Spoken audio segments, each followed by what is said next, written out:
Episode 20, जहां सभी कड़ियां एक साथ मिलेंगी और कहानी एक ऐसे मोड़ पर खत्म होगी जिसकी किसी ने कल्पना नहीं की थी।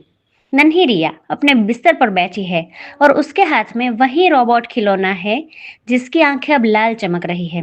हवा में एक अजीब सा कंपन है। ईशा दरवाजे पर खड़ी यह देख लेती है। ईशा सहम कर कहती है, रिया बेटा तुम सोई नहीं? और ये खिलौना, ये लाल कैसे हो गया? रिया एक भारी और दोहरी आवाज में कहती है, मम्मा पापा ने कहा था कि डेटा कभी नहीं मरता, लेकिन उन्होंने ये नहीं बताया कि बुरा डेटा खुद को छिपाना जानता है। रिया के शरीर के चारों ओर एक डिजिटल ऑरा बनने लगता है।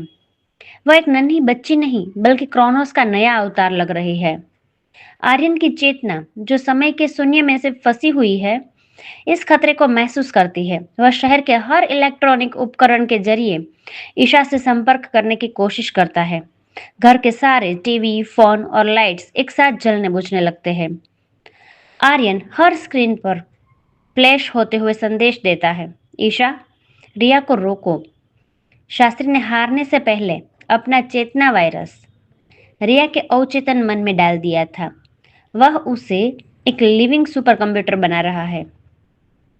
ईशा रिया को गोद में उठाकर उसी पुरानी लैब की ओर भागती है। कबीर वहां पहले से ही आर्यन के छोड़े हुए बैकअप के साथ तैयार है। कबीर कहता है, भाभी, आर्यन भाई का संदेश मिल गया है। हमें रिया के दिमाग को क्वांटम रिसेट करना होगा, पर इसमें जोखिम है। रिया अपनी पुरानी सारी यादें खो सकती है। ईशा कहती है, अगर उसे बचाने का यही रास्ता है तो यही सही। मैं उसे मशीन बनने नहीं दूंगी। जैसे ही वे मशीन चालू करते हैं, राजकोट के आसमान में एक विशाल लाल पोर्टल खुल जाता है। यह शास्त्री का अंतिम प्रोटोकॉल है जो रिया की ऊर्जा से चल रहा है। आर्यन अपनी पूरी डिजिटल ताकत लगाकर उस पोर्टल से बाहर निकलने की कोशिश करता है। वह एक होलोग्राफिक अवतार के रूप में लैब में प्रकट होता है और कहता है, ईशा, कबीर, मुझे रिया के दिमाग के अंदर जाना होगा। मुझे उस वायरस को खुद से जोड़कर वापस शून्य में ले जाना होगा। ईशा कहती, लेकिन आर्यन, अगर तुम ऐसा करोगे तो तुम कभी वापस नहीं आ पाओगे। तुम हमेशा के लिए मिट जाओगे। आर्यन कहता है, एक पिता के लिए अपनी बेटी का भविष्य ही उसका असली वजूद है। ईशा। आर्यन रिया के माथे को छूता है। लैब में नीली और लाल ऊर्जा के बीच एक महायुद्ध छिड़ जाता है। आर्यन रिया के अंदर छिपे शास्त्री के वायरस को अपने डिजिटल शरीर में सोखने लगता है। जैसे ही सारा वायरस आर्यन में समा जाता है, वह चमकने लगता है। आर्यन कहता है, अलविदा ईशा, अलविदा राजकोट। एक जोरदार धमाका होता है। लाल रोशनी गायब हो जाती है और पोर्टल बंद हो जाता है। आर्यन का होलोग्राफिक साया हवा में घुल जाता है। रिया धीरे धीरे अपनी आंखें खोलती है।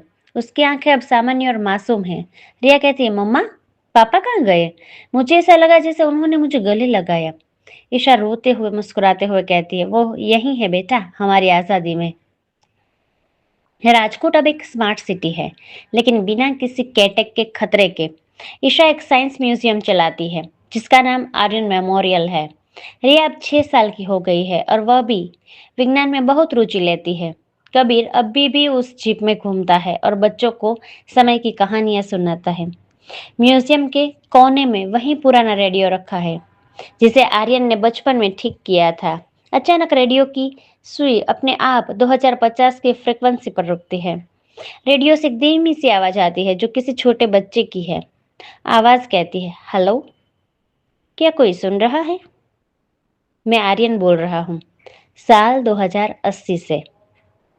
पिताजी, आपने जो रास्ता चुना था वह सफल रहा, लेकिन अब हमें आपकी जरूरत मल्टीवर्स के दूसरे हिस्से में है। रिया के रेडियो के पास जाती है और मुस्कुरा कर कहती है, आई एम लिसनिंग। यहाँ पे ये स्टोरी समाप्त होती है। फिर मिलेंगे अगले स्टोरी में। Thank you.